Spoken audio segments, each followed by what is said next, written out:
this is Lady Boulay, and I hope you're having a great day. Thank you for your support. Thank you for subscribing to the channel. Thank you for your thumbs up, for your comments, and thank you for sharing the videos. Thank you for all you do to support the channel. And yes, we are commanded to love one another, whether we want to or not, or whether we agree with each other or not. And y'all, you cannot make this stuff up. We keep hearing that expression. You can't make this stuff up. And you really can't. Fact is stranger than fiction. Salon Magazine just put this interesting article out. Make the RNC white again. Minority outreach cut. Trump election lawyer installed in MAGA takeover. So they don't want minorities in the RNC. They want to make it white again. So all these black people running around here talking about a black Republican and Trump. That's who this article is for. They want you out. You can't make it up, y'all. And look who's on the cover. Lara Trump. This is Donald Trump's daughter-in-law. I believe that she is now the chairman of the Republican National Committee. So she is out there making strong moves. Minorities out. No more outreach. We're making the party white again.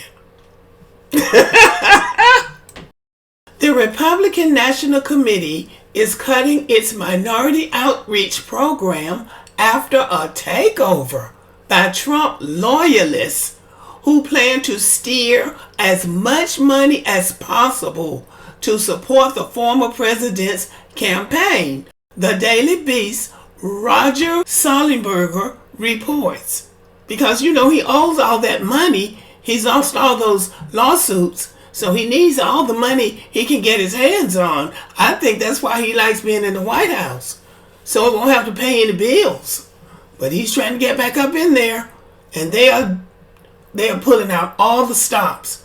The RNC has decided to scrap an effort launched in 2022 to engage voters in heavy minority populations, particularly in Latino communities. One source told the Daily Beast the tagline might as well be, "Make the RNC white again." So they didn't specify black people. Whew, that's a relief. Oh, they mean black people too. They just didn't say black people because they know the minute they say black people, Al Sharpton, Joy Reid, and all of that crowd, Roland Martin and all of them, will never let them live it down. So they didn't say black people, but when they say minorities, they mean black people too. But this is a good wake-up call for Latinos. It's always good to know where you stand with people. So they're letting you know where you stand. The Messenger previously reported in January that the RNC had already shuttered most of its nearly 24 Hispanic community centers. The RNC claimed that the closures were temporary and that it planned to open 40 new similar centers. But now the program appears to be another casualty of the RNC's recent restructuring, according to the report. A purge that has been likened to a bloodbath. Ooh.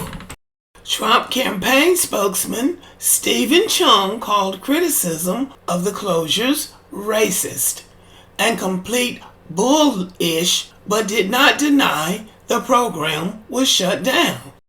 The racist accusations about the RNC and Trump campaign are complete bullish. And this is what Stephen Chung is saying. He added, President Trump did more to benefit minority communities during his first term than any other president, especially crooked Joe Biden, And that's why he's polling better with black and Hispanic Americans, Chung told the Daily Beast. The RNC, meanwhile, hired former Trump lawyer Christina Bobb, who pushed to overturn the 2020 election as senior counsel for election integrity. She was installed by Trump campaign advisor Chris LaCivita, according to the Washington Post. The RNC is planning an all-out assault on voting rights and free and fair elections, predicted Democratic election lawyer Mark Elias. Well, all this says to me is that Trump needs all the money he can get his hands on. He cannot afford any kind of outreach. And it's very telling that he has put his daughter-in-law, Lara Trump, over the RNC to oversee all of the money, because in all of those campaigns, money probably comes up missing, just miscellaneous stuff, and, I'll take $1 or $2, just like people do when they're handling money. I really don't know how this works, but it's very telling that he put her over the RNC. Either way you cut this, it seems like the priority is not to bring people of color or black people into the Republican Party. Now, they can come out here and talk all they want to about opening up the party and outreach and all of that, but when the rubber meets the road, it's all about the money. They are trying to count every penny, because in truth, Donald Trump is in financial trouble. He doesn't want that to be said, but it's been already established that he is not as rich as he wanted people to believe he is. And he's becoming less rich every time he goes to court and somebody wins a financial judgment against him where he has to pay out millions of dollars. But the real casualty of this is the Republican Party. It has become the party of Donald Trump. And it remains to be seen whether that party will be able to recover. Because this Trump wave, things go in cycles in the United States.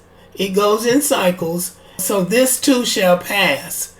The question is, what will the Republican Party be once Donald Trump is gone? That is the real question. So give yourself a pat on the back if you didn't fall for this Republican scam in the first place about wanting diversity in the Republican Party. They're the ones that are fighting against diversity, equity, and inclusion. Okay, y'all, so let me know what you think about this. The RNC is saying make it white again. So we'll see how it all shakes out. Okay, y'all, thank you for listening. Subscribe to the channel, give me a thumbs up, leave a comment, share the video, and as always, have a great day.